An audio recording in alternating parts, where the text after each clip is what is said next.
A short time ago, the United States military began major combat operations in Iran. Our objective is to defend the American people by eliminating imminent threats from the Iranian regime, a vicious group of very hard, terrible people. Its menacing activities directly endanger the United States, our troops, our bases overseas, and our allies throughout the world. For 47 years, the Iranian regime has chanted death to America and waged an unending campaign of bloodshed and mass murder, targeting the United States, our troops, and the innocent people in many, many countries. Among the regime's very first acts was to back a violent takeover of the U.S. Embassy in Tehran, holding dozens of American hostages for 444 days. In 1983, Iran's proxies carried out the Marine barracks bombing in Beirut that killed 241 American military personnel. In 2000, they knew and were probably involved with the attack on the USS Cole. Many died. Iranian forces killed and maimed hundreds of American service members in Iraq. The regime's proxies have continued to launch countless attacks against American forces stationed in the Middle East in recent years, as well as U.S. naval and commercial vessels in international shipping lanes. It's been mass terror, and we're not going to put up with it any longer. From Lebanon to Yemen and Syria to Iraq, the regime has armed, trained, and funded terrorist militias that have soaked the earth with blood and guts. And it was Iran's proxy, Hamas, that launched the monstrous October 7th attacks on Israel, slaughtering more than 1,000 innocent people, including 46 Americans, while taking 12 of our citizens hostage. It was brutal, something like the world has never seen before. Iran is the world's #1 state sponsor of terror and just recently killed tens of thousands of its own citizens on the street as they protested. It has always been the policy of the United States, in particular, my administration, that this terrorist regime can never have a nuclear weapon. I'll say it again, they can never have a nuclear weapon. That is why in Operation Midnight Hammer last June, we obliterated the regime's nuclear program at Fordow, Natanz, and Isfahan.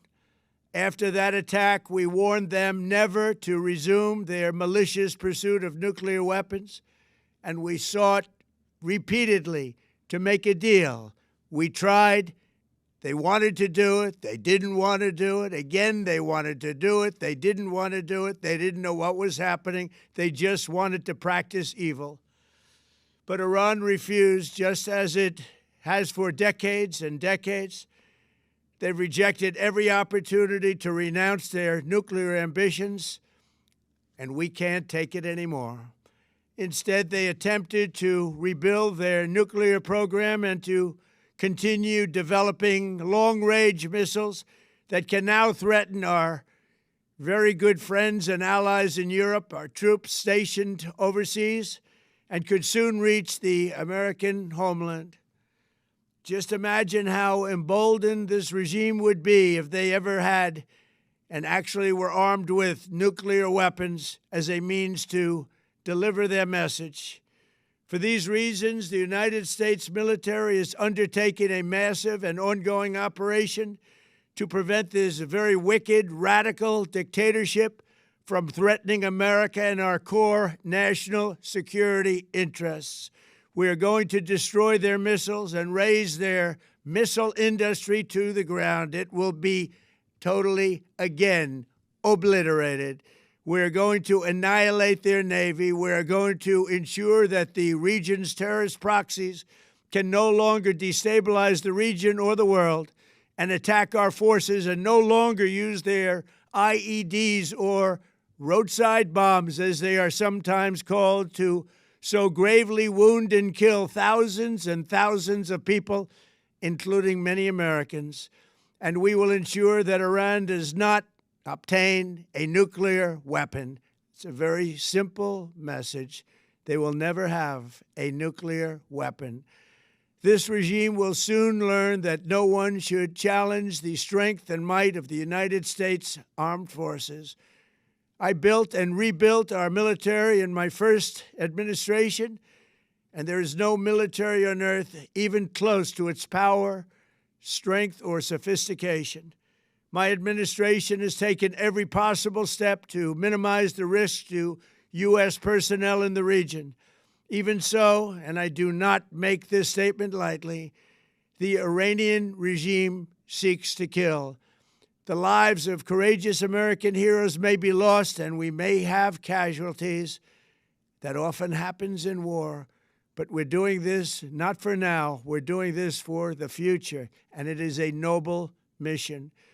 We pray for every service member as they selflessly risk their lives to ensure that Americans and our children will never be threatened by a nuclear-armed Iran.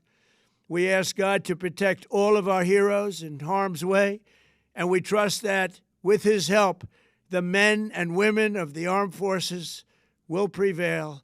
We have the greatest in the world, and they will prevail. To the members of the Islamic Revolutionary Guard, the armed forces, and all of the police, I say tonight that you must lay down your weapons and have complete immunity, or, in the alternative, face certain death. So, lay down your arms. You will be treated fairly with total immunity, or you will face certain death. Finally, to the great, proud people of Iran, I say tonight that the hour of your freedom is at hand. Stay sheltered. Don't leave your home. It's very dangerous outside. Bombs will be dropping everywhere. When we are finished, take over your government. It will be yours to take. This will be probably your only chance for generations. For many years, you have asked for America's help, but you never got it. No president was willing to do what I am willing to do tonight. Now you have a president who is giving you what you want. So let's see how you respond. America is backing you with overwhelming strength and devastating force. Now is the time to seize control of your destiny and to unleash the prosperous and glorious future that is close within your reach. This is the moment for action. Do not let it pass. May God bless the brave men and women of America's armed forces. May God bless the United States of America. May God bless you all. Thank you.